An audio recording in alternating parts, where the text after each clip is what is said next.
আর আমার তরুণ এবং যুবক ভাইরা যারা আছেন আপনারা ইতিমধ্যে দেখেছেন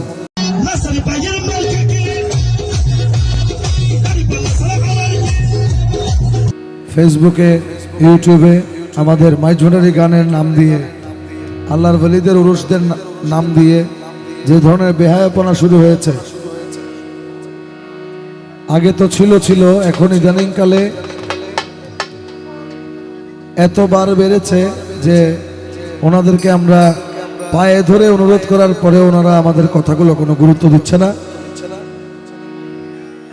যেসব শিল্পীরা, যেসব গায়করা মাইঝুনারি মাহফিলের নাম দিয়ে অনুষ্ঠানে গিয়ে ছেলে পেলেদেরকে নাচানোর জন্য এই ধরনের অনুষ্ঠান বা এই ধরনের সঙ্গীত চর্চা করে থাকেন, আমি আপনাদেরকে বিশেষভাবে অনুরোধ করব আপনারা নিজেরাও এগুলো থেকে বিরত থাকবেন। আর যারা শিল্পীরা আছেন আপনারাও একটু নিজেদের প্রতি এহসান করেন। আপনারা এমন ধরনের গান গান যে গানগুলো মানুষ নাচে, লাফায়, লাফানোর জন্য, নাচার জন্যই শুধুমাত্র শুনে, যে গানগুলোর মধ্যে কোনো মেসেজ থাকে না তরিকতের বা কোনো ধরনের ন্যায়, কোনো শিক্ষা থাকে না, এমন ধরনের গানগুলো গাওয়া আপনারা বর্জন করুন। তরিকতের মাহফিল আদবের সহিত করার চেষ্টা করুন।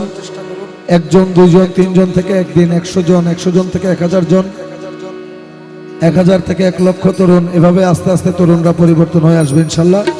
আমি আপনাদেরকে অনুরোধ ব্যক্ত করে আমি আমার মাহফিল শুরু করছি। আপনারা আদব সহকারে কালাম উপলব্ধি করবেন, এমন কোনো কাজ করবেন না যাতে আল্লাহর ওলিদের সামনে কোনো রকম বেয়াদবি হয়। ধন্যবাদ। আমি আমার পক্ষ থেকে এটার প্রতিবাদ করছি এবং যে বা যারা এটার সাথে সংশ্লিষ্ট প্রশাসনের দৃষ্টি আকর্ষণ করে বলবো আপনারা অতি দ্রুত এদেরকে আইডেন্টিফাই করে বের করে এদেরকে উপযুক্ত শাস্তির ব্যবস্থা করবেন। অন্যথায় আমাদের যে ক্রান্তি লগ্ন তরিকত তাসাউফের যে ব্যর্থ স্বাধীন চর্চা, স্বাধীনভাবে আমরা যে চর্চা করতে পারছি না, এদিকে আমি প্রশাসনকে লক্ষ্য করার জন্য আহ্বান করব।